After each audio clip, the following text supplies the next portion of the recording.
Hello everyone, welcome to Rainbow Infinity. Today I'll be reading The Moontonite's What's Fixed Can Always Be Broken. If you like the reading, be sure to like, comment, and subscribe. Please enjoy. Merry Christmas, and Happy Holidays.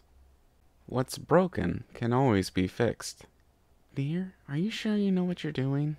The sound of adhesive peeling off a tightly wound roll was harsh against Fluttershy's ears, and harsher still on her fragile ego.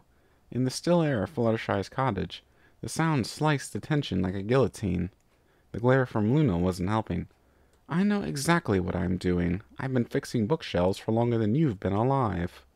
Fluttershy circled the decimated piece of furniture and considered it critically. It was an old, raggedy oak deal they had picked up from a second hoof shop. They held on to it because it fit just so into a spot in the small library they had built to entertain themselves on quiet evenings. I don't believe that for a second. Besides, I'm sure we can find a shelf of the same size that's better than this one. Fluttershy tried to rest a supportive hoof on the decaying wood frame, but her goodwill found no suitable target. Much to her dismay, the shelf she touched dropped from its pegs entirely and clattered lifeless and useless to the floor. Luna scoffed, blowing a spare strand of galaxy away from her crazed gaze. I don't want another shelf. I want this one. Fluttershy sighed, retreating to the kitchen to grab a pitcher of water and some glasses. This wasn't about the shelf. She knew that much. She just had to figure out what it was about before Luna broke something other than a ratty old bookshelf. Can you tell me why? Luna gripped the cup of water in her magic, downing it with ruthless efficiency as she wrapped layer after layer of duct tape around a growing crack in the aging oak. She set the cup down to her side, and Fluttershy left it to languish for now.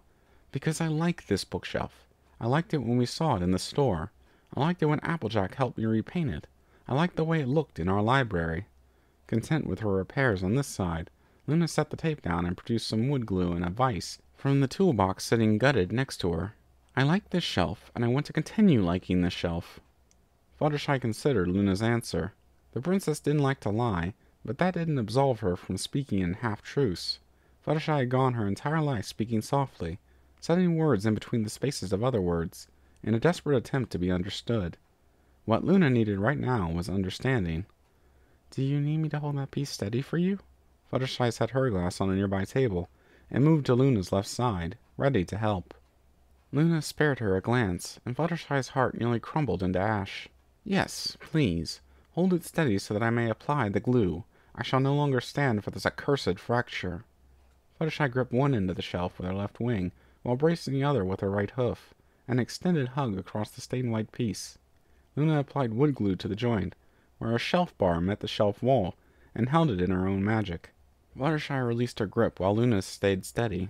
They carried on like this for another couple hours, Luna dousing nearly every crevice the shelf possessed with glue, and Fluttershy doing what she could to support Luna.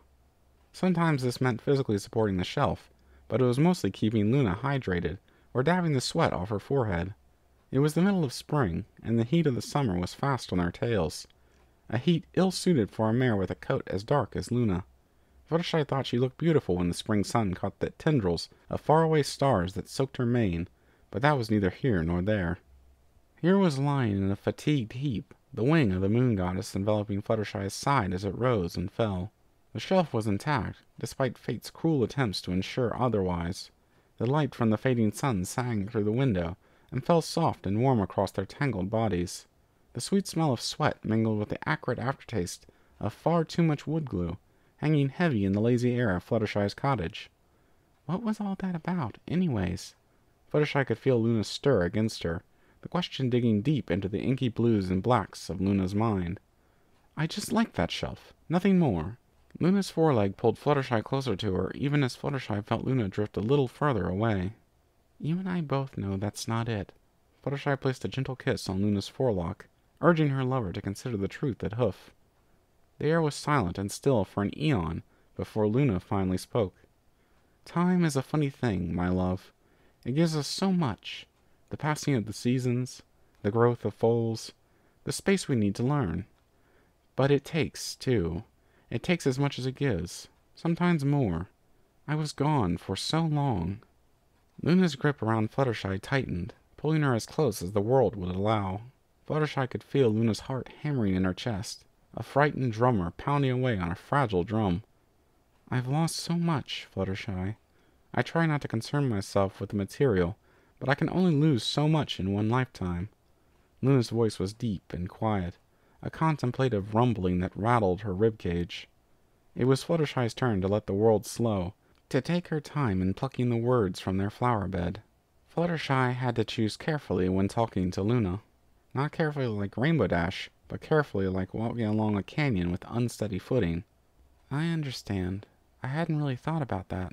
Sometimes I forget you're anything other than a regular pony like me. Luna chuckled, her hold around Fluttershy's barrel slackening, and the thrum of her heart evening out. You forget? Surely I must be a little more extraordinary than that. Fluttershy giggled in response. A quiet titter cut as much with the exhalation of anxiety as it was mirth. Oh, of course, your highness. I must have misspoke.